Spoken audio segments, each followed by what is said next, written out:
Black Ops 2. Oh boy, here we go. On one end of this game, we have a beautiful masterpiece that is still my favorite map ever. And on the other side, we have Origins. Jokes aside, welcome to Zombies Deep Dive. If you haven't checked out my previous episodes, I have covered everything in World at War to Black Ops 1, and this is my first episode of Black Ops 2 maps. So, TranZit. I knew this day would come, and in fact that's why the Moon review took so long, is because I knew this was coming afterwards. So, let's just get this over with. TranZit is by far the largest map to date, period. TranZit is actually a somewhat hard map to judge because you have the TranZit map itself, but then it's split into multiple subsections that can actually be played as their own maps. But I think, just for the sake of simplicity, I will be grading just the actual TranZit experience. However, I will be talking briefly about the micro maps at the end. Now, most people that talk about TranZit today always have the excuse of, oh, a few changes and it's an S-tier map. A simple Chronicle style remaster will not make everything hunky-dory. Unless DLC 3 of Cold War is a TranZit remake of sorts, I doubt we will see anything like that in the future. And Forsaken just got announced, so this aged poorly. But while we play Maured or Toten and wait for DLC 3, I guess we'll just wait and see. Now, every time I write one of these scripts, I always have a notepad at the top of my likes and dislikes, or pros and cons of the map, if you will. But that would just be redundant on this map. For my TranZit lovers out there, please take off your nostalgia goggles, as I will prove to you why TranZit was the worst map of all time. I thought it would actually be fitting to take a tour as the bus goes around each area.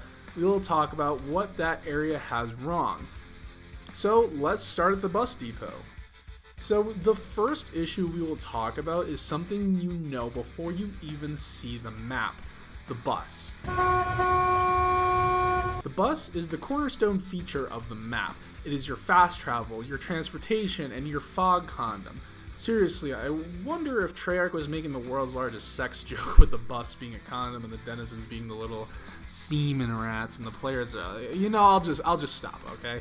The bus is basically the game telling you where to go, but it also controls you. The biggest flaw with the bus is that you cannot control it in any way. When it goes and how long it stays is seemingly random. This early game progression is absolutely atrocious, as you do not have time to really explore and do what you want.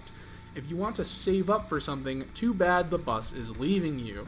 The fact that the player has no control over the bus is a massive oversight. I know Treyarch said that the map was rushed, but this is just stupid. With nothing to even counteract it with a system of knowing where the bus is or how long it will be until the bus comes back, it quite literally is like the rock bottom episode of SpongeBob. The TranZit bus comes with some buildable upgrades which make absolutely no sense. The only useful one is the ladder. Every other one is poo-poo. You have this cattle guard thing which you can put on the front, which honestly would have been cool if you attached it to the bus. It could destroy various things or just plain run over denizens. But no, this is 2012 Trollarch we're talking about here, and it's absolutely useless. Finally, there is this Rooftop Mantle thing, which does in theory sound like a cool idea, but A, the ladder is there, and B, once you attach it to the bus, you cannot get the galvan knuckles on the roof. You can't even tell me it's about choices, because if I'm in a public lobby and some dickhead doesn't even know what they're doing, their stupid decision can literally block me from ever getting the galvan knuckles in that game, period. No, what would have been cool is that if there was a turret or an electrical fence you could put on the bus, but again, that would have actually been a good idea, and this is TranZit, so everything sucks. We'll come back to the bus in a minute, but now you can actually spawn into the map. The bus depot is also a terrible spawn room. There's absolutely no reason to come back to this room unless you are getting quick revive or the turbine. But in here now is the buildable, the turbine. Now, an easy thing to miss, especially if you are just learning the map, is that you can't pick up multiple parts at once. I simply refuse to believe that this was an oversight, and if it was, should have been patched with Mob of the Dead, as in that map you can pick up multiple parts at the same time. So why not in TranZit? not even a part of each buildable. Nope, just one at a time. And by the way, there are 25 parts on the map, not 25 possible locations, 25 parts. In some modern zombies maps, that may not seem like that much, but when you can only pick up one out of any 25 at any given time, that starts to add up. But some, not all, have 4 possible locations, and you thought Dead of the Night was bad? Yikes. Buildables would actually go on to be a cornerstone feature of pretty much every zombies map from here on out, but this first introduction was just a terrible implementation through and through. So we built this turbine and we were taught to use it on the doors on the sides, and you can get outside for free or buy the front door for 750 points. Seeing this as TranZit, which one are you going to choose? Right, so once we are going outside, we are welcome to the wonderful world of TranZit. Great. So we board this bus, and Ted takes us along our first stop, the diner. We ride through some fog, and before we get to the town, we actually go through a tunnel. Other than just being scenery, there is a portion where you can actually get off. What is that? What exactly is here? Well, if you don't know, then too bad, because the bus doesn't stop for you to find out. I'll give you a hint. It's a jet gun piece, a piece to the nav guard, and also the M16 is here for some reason. What a pointless area for pretty much nothing. Finally, we get to the diner, and I'll be honest. This is the only area I actually don't mind that much. It's the only area of the map that really fits the aesthetic of TranZit. This is where the mystery box is, and by the way, another thing, the mystery box on Black Ops 2 in general is just complete garbage. Like, holy shit, this has to be some of the worst stuff ever. Like, I can count a number of good guns in the box on one hand. So, spend the little points you have on this thing and just kind of hope you get something decent. If not, oh well, the diner has a few more things of note. Once again, another missed opportunity comes here. The turbine creates an electrical field type area that can power things that next to it that need power to be turned on. So before you actually turn on power, you can actually place the turbine next to a perk machine and buy it right. That sounds cool, right? Well, the second you take the turbine away, it turns off the perk. Like, you don't have to rebuy it, but also you don't gain the effects of the perk until power is turned on again. So what's the point then? Also, back to the buildables, you can craft the shield here, which is cool, right? Well, if you want the shield, then say goodbye to basically your key to the whole map. Yep, if you pick up a shield, you lose your turbine. Once again, what is the logic behind this? However, you don't seem to have much time to complain as the bus is leaving. Yep, you don't control the bus controls you. Whee! Here we go! So the next stop is the farm. Apart from the fact that there is absolutely nothing to do at the farm, we can just skip it. I mean, seriously, what is the reason to go to farm? Double tap? We just talked about how you shouldn't get perks until you turn on power. So the farm has a buildable here, and it's a travesty. It's the turret, which sounds cool, but you need the turbine. Not as a key to get the rest of the map. No. You need the turbine to power the turret. What? Who thought of that? So on solo, it's completely useless because once the turbine breaks, it doesn't work anymore. So you need to run all the way back to Bus Depot and get a new one regardless. But ignoring all of that, the turret sucks, it's garbage, and it can kill you and your teammates. Another completely pointless feature in this map, but that's not all. There is a fridge in the map, and the fridge can store weapons, right? Between games. It carries over each of the Victus maps. That actually sounds really cool in theory, but you can't store wonder weapons in there, and if you might be thinking to yourself, if all of the weapons on TranZit suck, I'll just wall by the AN-94 on Die Rise and put it in the fridge and pick it up on TranZit. Nope, it doesn't carry over because of course it doesn't. You get the Galil when you pick it up, which, nothing against the Galil here, but the AN-94, come on.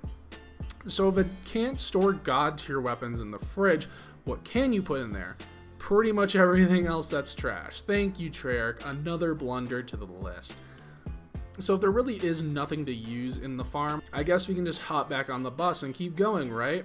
Okay, so the next stop is the power station, and up until this point, everything has been sort of death by 1,000 cuts situation, but what can happen at the power station is an insult to game design.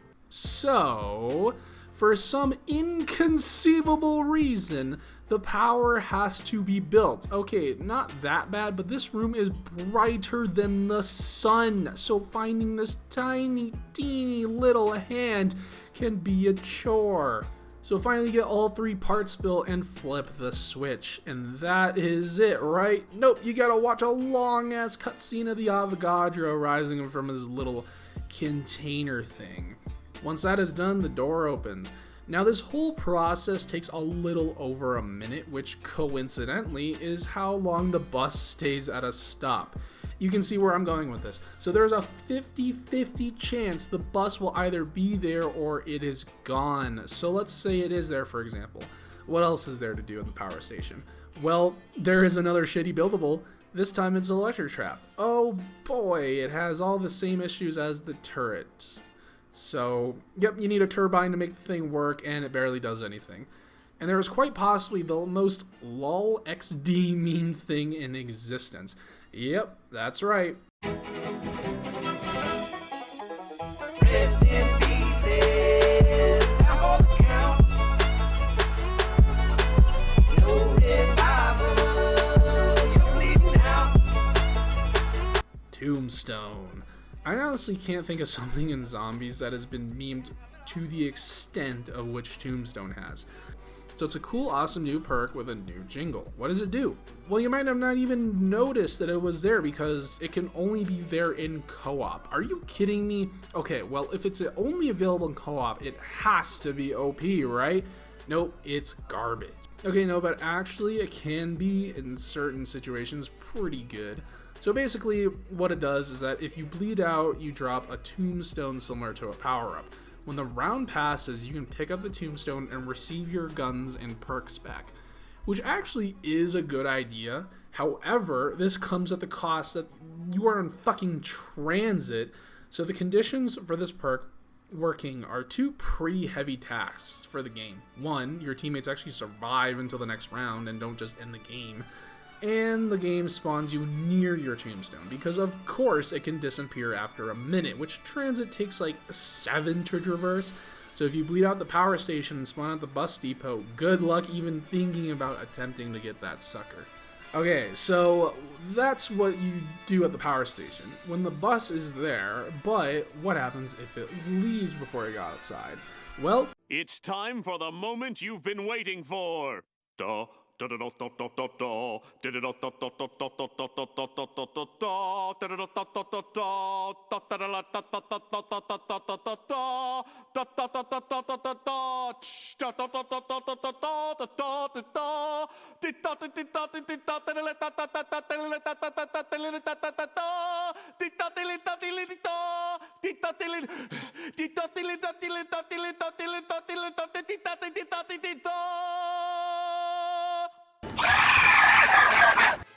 all of these problems I've described are a situation of a death by 1,000 cuts. But when the fucking bus leaves you, you are to discover the dark side of TranZit. The fog. If the astronaut on Moon was a disease, the fog on TranZit would be stage 4 terminal cancer. Now the actual physical fog isn't the problem. I don't really have a problem with having limited vision. But the motherfucking denizens come in and just make you want to literally kill yourself in-game and in real life. Denizens are the problem with TranZit. It makes traversing this enormous map absolutely unbearable. It would have been boring to run through the fog, but the denizens actively make it annoying. The denizens slow you down, they scratch your eyes, and yes, they can kill you. How the denizens got past any amount of QA testing or anything past an idea in someone's head is beyond me. Not only that, but the only way to one-shot denizens is with the Galvanuckles, which we have already established is possible to be locked out of and not be able to be acquired. Denizens are terrible and absolutely ruin TranZit. It would have been fine if TranZit was just a big empty map, but no, they have to actively go to destroy it. Why couldn't lava patches be enough? Why couldn't the fact that you can't see be enough? Why did you have to have a tumor as well? And the worst part is they almost did something somewhat logical. If you grab a denizen on your head, then walk over to a light pole, you can actually teleport. However, these teleporters are random, so in this massive map, you cannot control where you want to go. Why could it have not been if you got a denizen to unlock a teleporter, that teleporter would A, be permanent, and B, take you to a guaranteed spot? Like if you got 2 teleporters set up in Bus Depot, one zips you straight to the town and the other zips you straight to the diner or the tunnel. Like, come on, that would have been great. So let's say if you finally get to the town, the final stop, you are greeted with nothing. Like, yeah, you have Juggernog and Stamina up here as well, but that's about it. There are no wall buys, and the only other things that are here are the jet gun build table, the Pack-a-Punch. Which, oh boy, here we go. So let's start with the Pack-a-Punch, because this thing is a complete fucking joke. So Treyarch, can I be honest with you? What the fuck is this? Like seriously, especially on solo, what the absolute fuck is this? So the Pack-a-Punch process on TranZit is so bad that you think it's bugged if you've never tried it before. So the Pack-a-Punch on TranZit is placing a turbine on near this wall in the power station. Placing the turbine causes the Pack-a-Punch room to open. On co-op, it's not that bad, but on solo, you have to place the turbine and run all the way to the town and hope that your turbine didn't break or something so that this door is open in the bank. This doesn't seem that bad except for the fact that this is not permanent per game. One would think that the door would just have to be open once you placed your turbine here for the rest of the game. Nope, sorry bud, you just have to hope and pray. So if you fail this process, you have to go all the way and get another turbine in the Bus Depot, then run all the way to the back to the power station just to try again. You've got to be kidding me. Then the best part is when you finally get down to the Pack-a-Punch room, you have to build the Pack-a-Punch. What an insult. It's not there in some grand location to reward you with your work. No, it's just some hallway. Cool. So you finally Pack-a-Punch and you want to get another really good weapon. Ha! You idiot! The second you leave this room, the door closes and you have to open it again. Are you joking, dude? Okay, let's keep going with the jet gun. What a joke. I timed it and it legit took 10 minutes to build this thing. Keep in mind, that's not 10 minutes of doing other things on top of getting the parts. Nope, that's 10 minutes solely dedicated to building this thing. Can you think of another wonder weapon where there is a 10 minutes solely dedicated just to making it? So okay, 10 minutes of building this thing. Let's see how good it is. And it breaks in 10 seconds. So okay, this isn't even a wonder weapon that takes up your weapon slot. So, bruh, it takes up a buildable slot. So it replaces your turbine for some reason. Not only that, it's not even that good of a weapon. You would think a massive airplane-esque engine thing would be insanely good. Nope, it's not even good. Not to mention, if it overheats, it will break, and you have to pick up the pieces. By the way, if there are any parts that drop in the lava, bye-bye, you cannot get it back. How did any of this get past QA? What the fuck? Okay, so we've completed a full lap around the TranZit map, and it's time to discuss the other secrets of the map. There's not much. So for some inconceivable reason, they put Nocturne and Totem in the map. Like, it's just randomly in a cornfield. Okay, there's a cabin in the woods, which I'm going to be honest is the best part of the map. And that's about it in terms of secret areas. You would think in a map this huge, you would have a ton of secret areas. But nope, that's pretty much it. What you see is what you get. So let's get on to my favorite part of any map, the Easter egg. TranZit actually has 2 Easter eggs, a Max's side and a Richtofen side. However, these Easter eggs are lackluster at best, so let's go over the Richtofen side first. I actually do enjoy the concept of having voices in your head telling you what to do, but each player has conflicting instructions. So for Richtofen, we have to build the jet gun. Oof. And shoot it until it breaks. Cool. So this game is intentionally telling you to fuck off. Then you need explosive kills under the pylon. Then you need EMPs. Then you need to EMP some lampposts and... Wait, that's it? Wait a minute. Okay, so literally like 3 steps. What the fuck?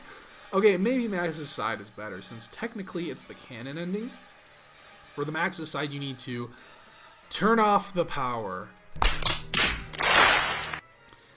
Next, you need to go to the cornfield and get an Avogadro. Place some turbines, kill the Avogadro, and while both it and the turbines are under the tower, then place the turbines under some lampposts and wait, that's it again? Motherfucker! Oh my god. So for whatever it's worth, TranZit has the survival maps, most of which were terrible, but town was pretty great. I've spent more time in town than the rest of TranZit combined. It's ironic how the most advertised part of the game gets the least attention, and some one-off bare-bones map can be enjoyed for hours on end. Shout out to whoever made town, like seriously, shout out to you.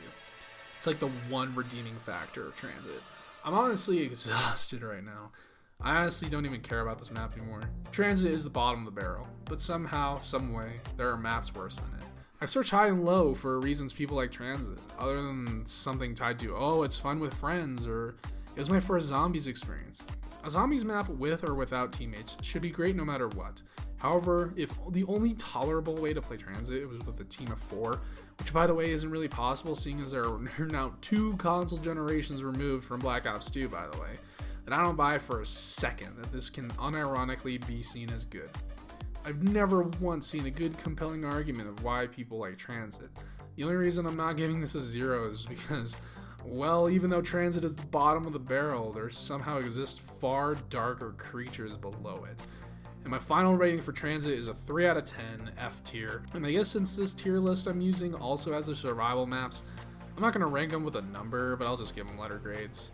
Thanks for watching. Gonna stab and run and shoot our light guns. Stab and run and shoot our guns. We're saying survivors, we're survivors. Down, riding with Stinkyyyyyyy. Rust man, bitch.